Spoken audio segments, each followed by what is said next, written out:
Hello, everyone, and welcome to Horror Night Oasis, a radio show where we discuss all the latest movies and news from the world of horror. Joining me tonight, as always, is my co-host Ian. Ian, are you there? I am here. How are you this week, sir? I've been all right. Yep, that's good to hear. It's another snowy night here. It's coming down, so hopefully I don't know. We'll see how that turns out. But we are here to continue on our mainstream or bust roulette. And it has been quite the endeavor, and it has not really been in our favor for most of the part because we've gotten more public domain titles than mainstream titles. But that's what we do here on the show is we always have to persevere and go through things and somehow manage to land on a Louisa Warren film. But luckily, we kind of discussed it and talked it over, and we are going to extend it one more week. So we're going to put it all on the line for our final episode of the marathon, and see what our fate may bring. So we will be doing that at the end of this episode, as we always do, and shall be on the edge of our seats, say that much. So without further ado, I mean, when we get a Louisa film, I mean, there's really no small talk. So there's no reason not to just get into it. Because Louisa, again, I don't know how, but her films just magically come to our way. In 2020, we did the year of the marathon shows, and every so often, her film snuck in there by happenstance. And then we just started to find more and more things, the leprechauns, and then of course last January, when we did the Madness of Louisa marathon, into Mountain Shark, and now here we are with her latest endeavor, Wizard of Oz, The Dead Walk. So Wizard of Oz, The Dead Walk takes place. The story's kind of, I wouldn't say all over the place, but it's kind of strung out as the film progresses. So I'm going to try to do my best to condense it fairly the best way possible. So of course we're introduced to Dorothy, and she is older now, and she has been admitted to the Emerald Rehab Facility. And now that she's older, so again, she's like, I'm assuming she's in her, I guess in her 20s. I'm assuming, since by the character, I don't know. But since she has came back from Oz, she has sort of been on a stupor and has been addicted to heroin, trying to, get over what she went through when she was younger at the Wizard, at Oz. And so she is admitted into the facility by a Dr. Diggs. Her Aunt Gail is just like trying to get Dorothy better and over the situation because, again, she thought, it's all in her head and stuff like that. And so Dorothy is with a group of people in this facility. We have Toby, Alistair, which is, again, Alice for short, Sarah, and I believe Jonathan. And Jonathan is sort of the ass of the group, just like the mean one, and just like, I don't care, I'm going to get drugs and heroin and party. I don't care if I'm in a rehab center. He's that type of character. Alistair is sort of the best way to put it, he's sort of the pansy of the group. And of course he's Alice for short, so you have a little bit of that in there as well.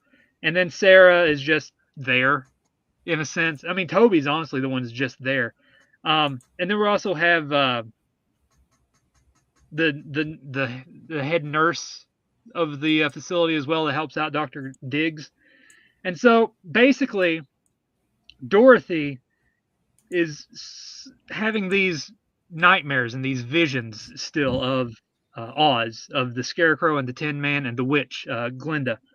and she is trying to say like something's happening, something's going on. I'm having these visions, and Dr. Diggs is trying to figure out, by doing a hypnosis on Dorothy to find basically a book.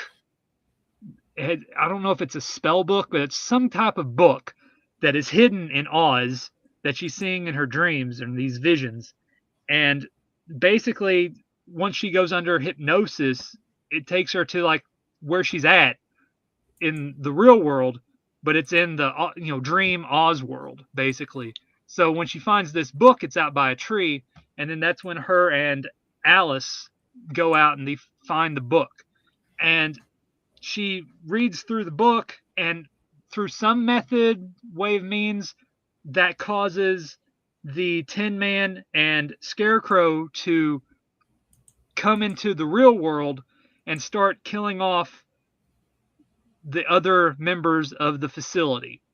Tin Man is going around collecting hearts, and he has a scythe as a hand, and then Scarecrow is going around collecting brains, all the while trying to, all these murders are coming around, and then there's a detective that gets involved a little bit later, trying to figure out what's going down as well.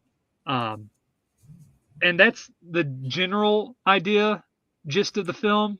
And overall, I mean, we have to look at this in rose-colored glasses. It's a Louisa film, and in the pantheon of her works, it's not her best and it's not her worst. It's right in the middle.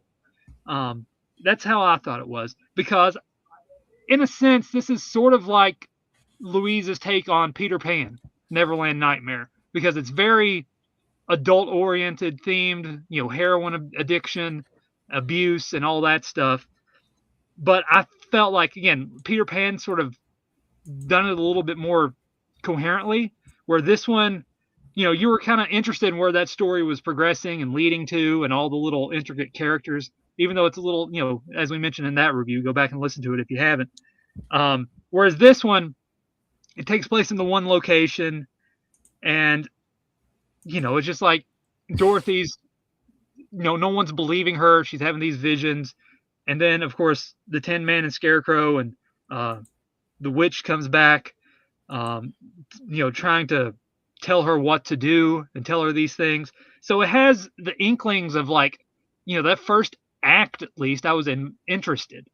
And then it's kept going, and then it was kind of waiting my interest, and then I was kind of losing interest. And then it just kind of meandered around where I was like, this is not that good. Yeah. It wasn't, like I said, it's not terrible in the grand scheme of things. It's no, it's decently made, and it has some okay moments, but it just felt like it just didn't have enough there to really hook someone in. Again, I liked what they were doing with the Scarecrow and Tin Man, where they're coming back because, again, I'm going to get into minor spoilers, because they wanted technically revenge for Dorothy leaving them in Oz, which I thought was, sort of an interesting take, that they hated that she left, and everything that happened. I guess some dark stuff happened once she left, because it involved another character, which we'll get into probably in spoilers. But yeah, there was some, again, the gore effects, it was fine. It was just, again, plastic body parts, and like there's some plastic hands. The heart and brains were, cheap, dollar store sort of looking plastic hearts and hands and brains, just, of course, covered in red matter and, blood and all that stuff. Make them look like they're getting pulled out. Again, the overall arcing story of just like, it's just like Dorothy just running through the rehab facility over and over, like, and then she comes into a character, and like they don't like Dorothy, so they want to harm Dorothy, and then like she runs away, and then there's another character who wants to harm Dorothy, and then just a lot of rinse and repeat like that, where it just like didn't really it doesn't grip you as much because it's just like the same thing over and over. It doesn't really offer anything new as the film goes on. Yeah. And it just kind of, you're just sitting there just sort of apathetic towards it. And you're just like, you're not losing interest. I mean, I was kind of like intrigued as the film progressed, but it didn't really do much like Peter Pan's Neverland Nightmare, where just like there was always something interesting and there was like always a new twist on something. This one, again, I like the idea of this Tin Man and Scarecrow, and I like the idea of Dorothy having a heroin addiction after coming back from Oz. I like how they integrated that. But as a whole, like the whole overarching story, it just wasn't that gripping, and it just kind of felt monotonous and a little bit dragging in places where it was the same thing over and over. The character's running, oh, here's the Scarecrow, and then another character runs and runs, oh, here's the Tin Man, and then they get killed off. And it's just like a bunch of rinse and repeat situations like that, and it just kind of like didn't really do much in that regard of like keeping someone interested. I mean, as a Louisa mark, I mean, it is what it is. It's, like I said, it's not her worst, it's not her best. It's right down there in the middle. This is it's no Pigman where it's like oh God, what is this? It's not over the top ridiculous like Punch and Judy. This is just like right there, middle of the road, where it's like, it was okay. It's like the Scarecrow's Revenge. It's like it's not bad, not good. It's fine, and that's how I felt about this one. Like there were some okay moments that I was intrigued by, but just like the overarching story, it just did not, pull me in. I think I've repeated that way too many times. But Ian, I'll let you give your opinion, and then we'll go back and forth and get into spoilers. Yeah. This movie just really did not grab me for long. Like, it would get interesting, and then it just would just drop off so fast. And I always enjoy a good movie that's like, what's real and what's not. What's like, is this just an illusion? Is this, was this real? Is it psychological, all in her head? What is, everything like that. Yeah, and I kind of just was like sitting there just thinking, I was like, okay, I mean, it's probably going to be, it technically kind of was like a mix of both.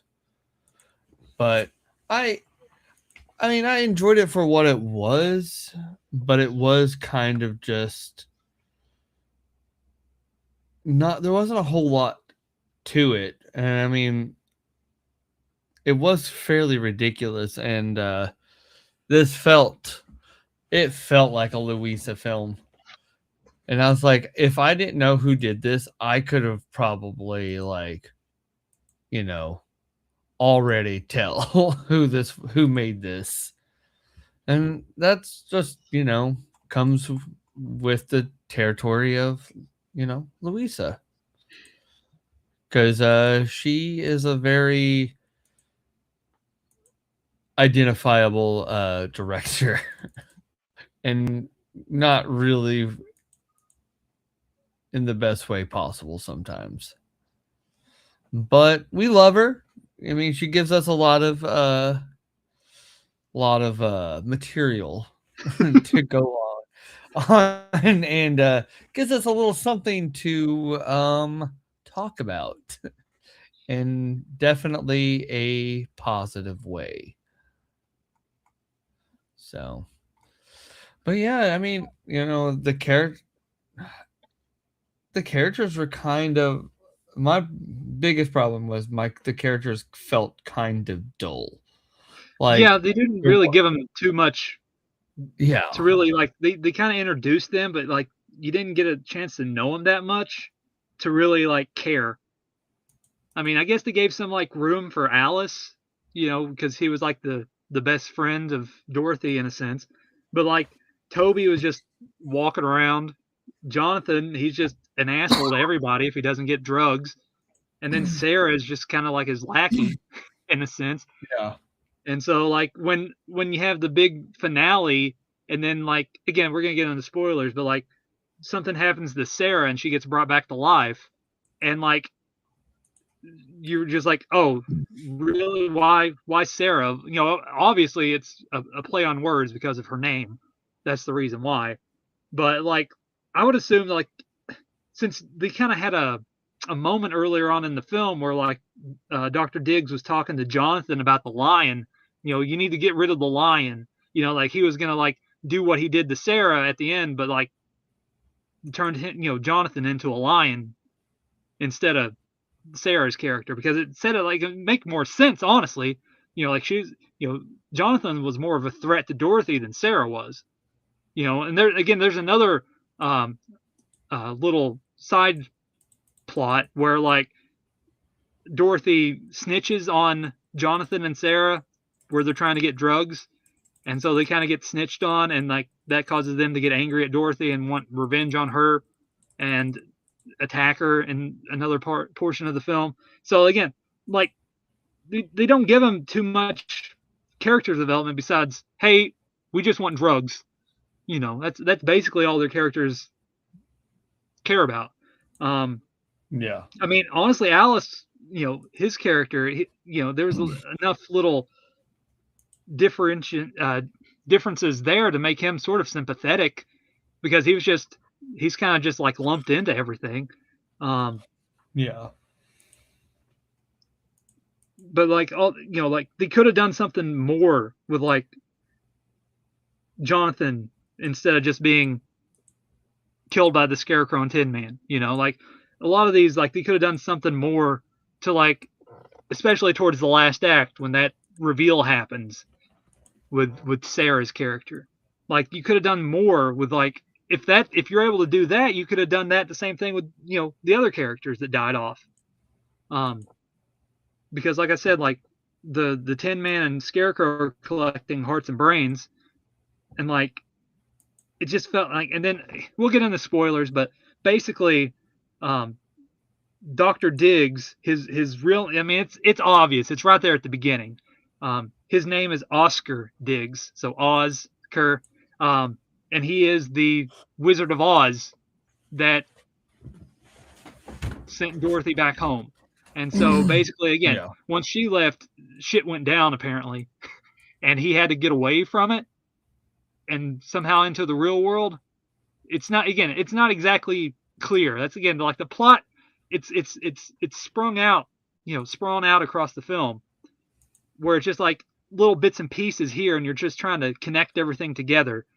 And like it did. I think I did a decent job trying to connect all the little minute details. But it's like, again, parts of it were just a little bit to the point where you're kind of unresponsive to like the story. Like at this point, I don't even know what's going on. You know, I get bits and pieces, but just like, okay, you know, it just got to the point where it's just like, honestly, I didn't care. I don't mean that in a bad way. Just like, it's just way too convoluted for something as simple as this, you know. But again, like I said, it's not the worst thing. But we got to talk about the outfits. That's the one thing I have to really get into, because as we know, Louisa and some of her films, a lot of times they're on the cheap, and you can definitely tell it's on the cheap. And this one is no different with the Scarecrow and Tin Man. And the Scarecrow, I mean, I'll give Scarecrow's okay for what it is, because it's just, you know, dude with straw coming out of his pants and arms, and he has the little Scarecrow mask and a long sleeve shirt, button up. And so I was like, okay with, you know, the Scarecrow. Then we get to the freaking Tin Man, and this one was hard to unsee, because again, one of my favorite bands is Slipknot. You know, I grew up on them, and when I looked at when they revealed, you know, I didn't notice it in the poster, because again, you can't really tell everything, because the posters don't really do justice what's in the movie. You know, it's always glammed up. And so when the reveal of the Tin Man came along and they had the mask And like, holy hell, they bought a Mick Thompson mask, who was the guitarist for Slipknot, and put it on this freaking Tin Man and put him in some kind of weird space / like space outfit with like BMX pads all over him on his arms and chest. And then he put a aluminum foil pan on his chest. So there's this one part when like they're attacking the Tin Man and they open it up and it's like they got takeout from Cracker Barrel or something, where like they're stabbing his guts out, his heart. And it's just like this, and it just did not look good. And it's just like, oh, like when you watch it, like, oh, that's not good. That is cheap looking. And it's kind of hard to take it seriously sometimes because he has this big giant freaking scythe hand. It's like overly large. And he's like cutting things up, and it's just ridiculously huge. And it's just kind of funny, like where you're just like, that's kind of cheeky, like it's not intentional. I don't think so, but it's just like, it's hard not to laugh at it. Especially when he's going around and like the suit he's wearing is like all fabric and the pants is going in and out, and like, you're supposed to be 10. It's like, I get it, it's cheap, but that is just like, it just did not look good. And it's just like, I kept thinking of Mick Thompson from Slipknot with an overly large hook hand. But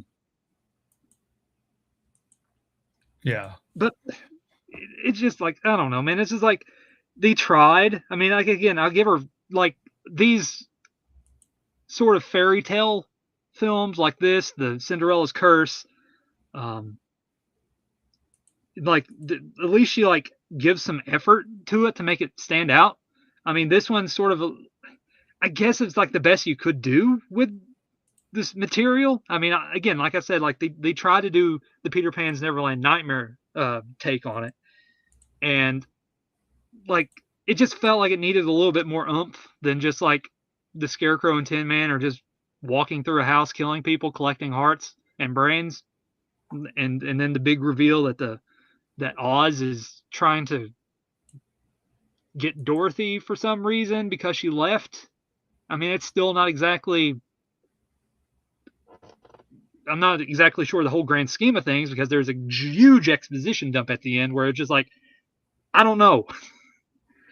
And it's just like, there's a good like 5 to 10 minute segment there where it's just like constant talking between Dorothy and Oz. And it's just like, I don't get the story anymore. Like, what was the book? What happened with the book? And like, they don't even talk about the book after she finds it. And then the Glenda is like, you need to kill the Tin Man and Scarecrow by removing their heart and brains. So it's like, she's trying to help her, but like in the dreams and nightmares that Dorothy's having, like, the witch is trying to get her. So I guess it's some weird like reverse precursor or something where like she's good but she's bad. And I don't know. It's all over the place. But again, I like the aspect of like the Tin Man and Scarecrow like coming back because like they were wronged because of Dorothy being their best friend just leaving. I like that aspect. I like the heroin addiction aspect. The whole, is it all in her head? Is it real? How she's like not getting over the fact that she went on this journey when she was younger and she's still trying to get over the effects of it, the addiction as it is as an adult.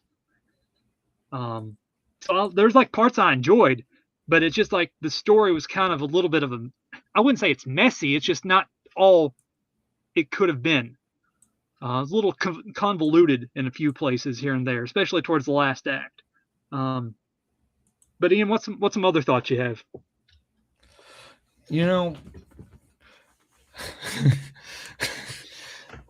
Sorry, the knife scene just popped up in my head at the end of the movie, where it was just like you could tell it's just like a foam knife. Paper mache that bitch up. I was just like, oh my god, it was either foam or just like rubber, or plastic, and I was just like, holy shit, that's just insane. It was pretty funny though. like that. I was just like, just sitting there, just laughing at how absurd everything was about this film. And, you know, you got to give her credit. At least she did try to do something. And that's something that she, has always done, is to, like, she actually does, like, try to make somewhat of an original film. And I feel like she did a pretty decent job trying to, get something new out there, that, a new take on the Wizard of Oz. But I just wish she would storyboard her stuff a little bit better. Because, like, the Scarecrow, I kind of did like the mask of the Scarecrow. The everything turning to straw at the end was kind of weird. Like, it just, like, toward the end, it just goes off the rails, and I've kind of felt like in not a good way. Like, everything just started happening. I was like, holy shit! Like, what am I even watching right now? Because I was like, I felt like the ending was a little rushed, and because they spent too much time, like, building up this middle, and I kind of just felt like it dropped off a little bit toward the end. But yeah, I don't think it's like as bad as, again, like the ending of Punch and Judy, where it's just like ridiculous. That one felt like, ooh, that's bad. Like, this one's definitely a step up above Punch and Judy, I would say. But it's again, like I said, it's right there in that middle of the road. It's like, it's not her earlier work that's just ridiculously not good. Like, again, just like the Bride of Scarecrows, and what was the other one? Like the Leprechaun's Curse, of course. This Leprechaun's Curse is a whole nother ball game. But I'm just saying, like, this is just one of those. It's just middle of the road. Okay, it's like I said, it's like the Scarecrow's Revenge. Just like, it's okay. I mean, again, not the thing is, not a lot of people are going to go through Louisa's almost entire filmography, and somehow we have managed to do that on this show unceremoniously. Well, besides the marathon. But again, for some, I don't know what it is. I guess we just like her. Again, as you said, we like her, and we just kind of want to see her again come out like with more Cinderella Curse and like Ouija Castles, because those are still her top two, in my opinion, especially Cinderella's Curse, because that film was like, where did that come from? And like, she needs to have that mentality and that veracity, and put it towards all these other projects like this, where it's just like fast and just visceral, and just like mean, and like, because it's just like ridiculous. Cinderella's Curse, if you haven't listened to that review, that's a wild review, just like everything that happened, and it's just like crazy. And it's still a fun one. I mean, Ouija Castle's still not too bad either, but again, like this one, I was having hopes that could have went that route, and then the reveal of the costumes of the Scarecrow and Tin Man, and just like, it just for again, long drawn out moments of just like walking, and just like people hiding behind something and peering out, and spying on people. It was just like a lot of that, just over and over, and it's just like, it didn't go nowhere. They could have like, again, expanded more with like Oz, and like bringing people back to life, and like mechanizing them like he did with Sarah, because again, spoilers, Sarah died by the Scarecrow, and then she gets stuffed with hay, and then Oz brings her back, like putting like, again, mechanical stuff, and calls her Sarah Crow for like the last big confrontation of the movie, where Dorothy fights Sarah Crow. And again, you could have done a little bit more with that. Again, they should have, like, again, like I mentioned earlier, like introduced other characters, like Jonathan, like turned him into the Cowardly Lion, because like, again, like, you've got you gotta get that lion, you gotta get rid of that lion, because Oz is always talking about him about the lion, as a metaphor. And like they could have done that, and like they brought back like other characters from the film, Oz, of course, because again, there's no lion in this; it's just Scarecrow and Tin Man. So they could have done something with him where like he like made him into like this manimal type monster, but it's not there. It's just, what's the cheapest thing we can do? Oh, let's just put this little mounted mechanical worry thing on Sarah and put some straw on her and put her little cookie, cross-eyed thing on her and have her attack Dorothy. It's just like cheap. It's just cheap. And I don't mean that in a bad sense. It's just like, honestly, I mean, as Ian said, when you can watch it and just like, oh, I know who this director is just by looking at everything. Like, you have a keen eye, and like cheap is like, again, a good way to express the way that the film looks and is made, because again, the outfits are not good on the Tin Man and Scarecrow.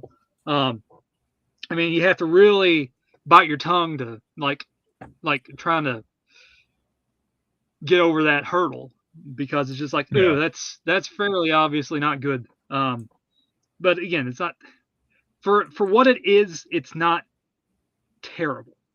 Like again, there's good moments that the film has, but it just doesn't know how to properly utilize them, and that's its main downfall, in my opinion. Like, it could have been solid if it just like worked more within the lore of Oz, because I like the backstory, and I like the reasoning for why they're there. It's not exactly all intricately connected as one would hope it would be. There's a lot of loose ends, and it doesn't really, a lot of exposition dump here and there, and it's just like it kind of falls through with what it kind of sets up, and that's the main thing. Like, even at the end of it, like, okay, where are we at now? What's the next step? Is there going to be a sequel, which is obviously the point. The case with a Louisa film, there's always going to be a sequel, eventually.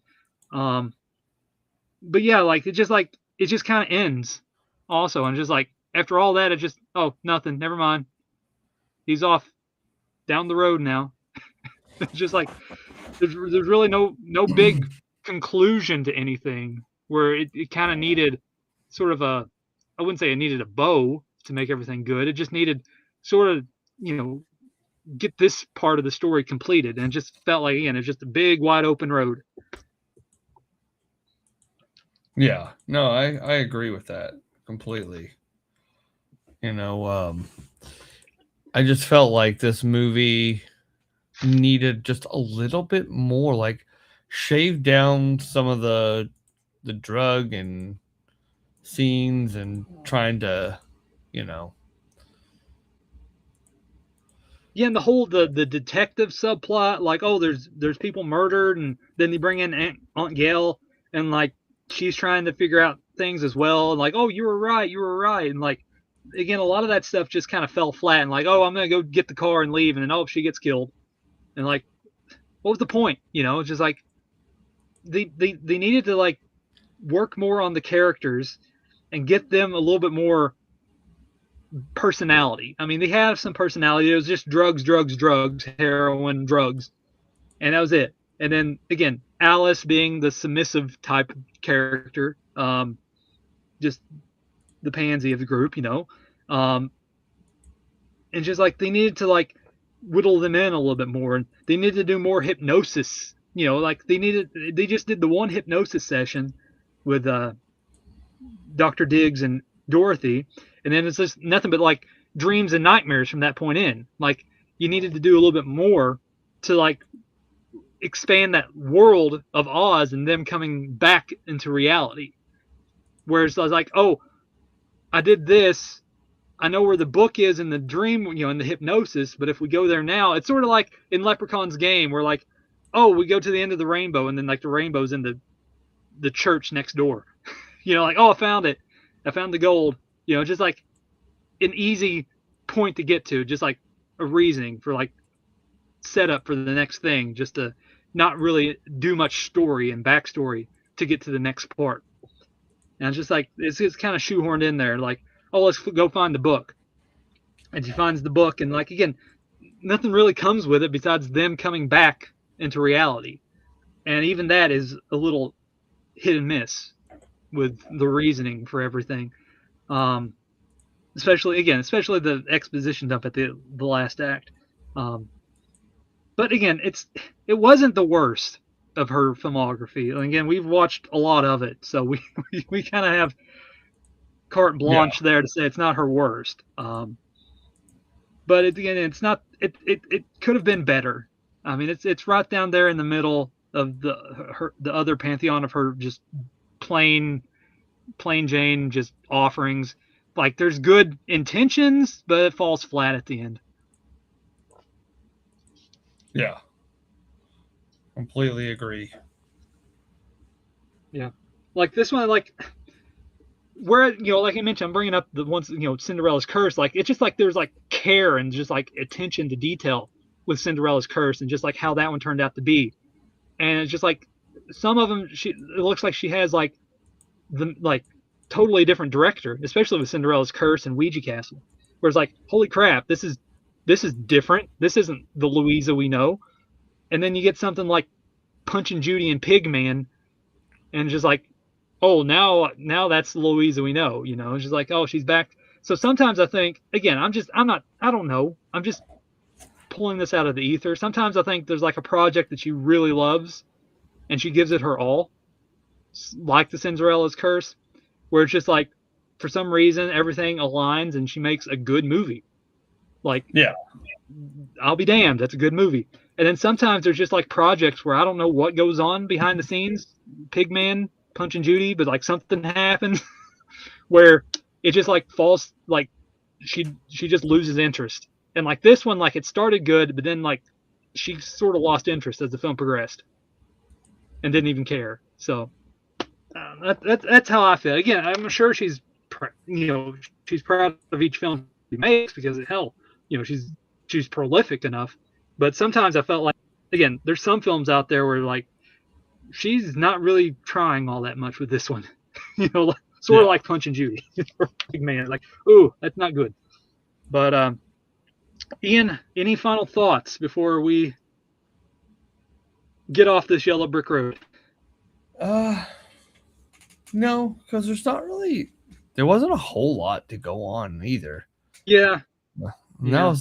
It's a thing too, like with like Punch and Judy and Pigman, there was like deeper meanings to stuff that was just like out of nowhere, like the sexual assault in Pigman, and then the party stuff in Punch and Judy that comes out of halfway through in that film, and just like that brings a lot to the table.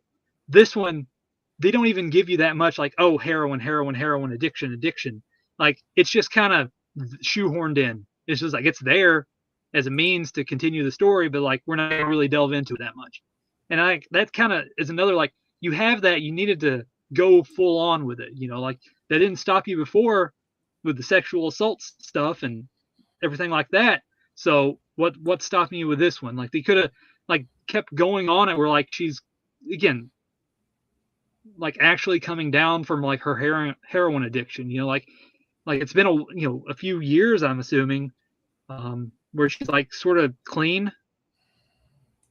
So like do it like flashback of like she's having like withdrawals.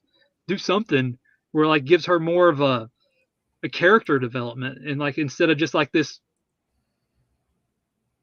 oh shucks personality, Yeah.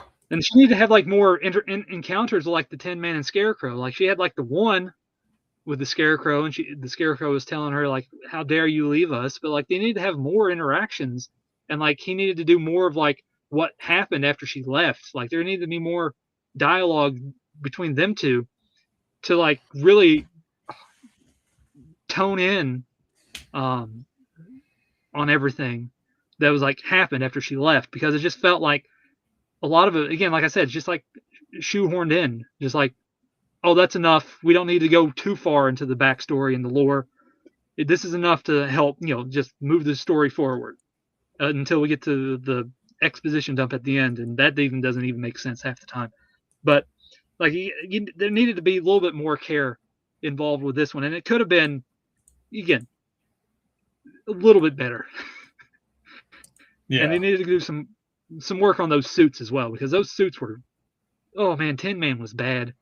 I mean, when you look at that thing and just like, that looks like something out of a Saturday Night Live sketch, or some kind of stupid comedy sketch. I don't know. It's just it was just cheap looking and just like, ugh, come on, man. And then but I digress. I think we're gonna click our heels and go home, get away from Oz, and fingers crossed we don't land here again. But that's gonna do it for our review of Wizard of Oz: Dead Walk. And with that, Ian, it is time to bring out the wheel, because we are extending it one more week. And we are going to conclude this marathon next episode, the beginning of March, I believe. And so, what is our fate going to bring us? Like I said, we took Wizard of Oz: Dead Walk off, put another one in its place. And Ian, whenever you feel like it, spin the wheel. Oh, no. Oh, God. That was close. That was close. I was like, oh, no, not another House movie. Yeah, that was close, man. I was just like, I was going to chew my own words, eat my words. Well, there we have it. So our final film of the marathon of the mainstream or Bust Roulette is going to be Anaconda 2025. Yay. I don't know. I've heard mixed reviews, so. Yeah, but hey, it's mainstream. Yep. So we didn't go out. Well, I mean, we kind of did lose everything, but I'm not saying. I'm just playing. But yeah, we'll give it a shot. We'll see how it turns out. So that is going to do it for this episode of Horror Not Oasis. Ian, as always, I appreciate talking with you, as always, my friend. It's always great talking about these crappy low-budget movies. Oh, yeah. Especially Louisa, man. We really go off the rails for Louisa. As mentioned, we will finish off the mainstream or Bust Roulette next time with our review of Anaconda. So I appreciate everyone for listening, and we will see you next time here on Horror Not Oasis. Good night, everyone.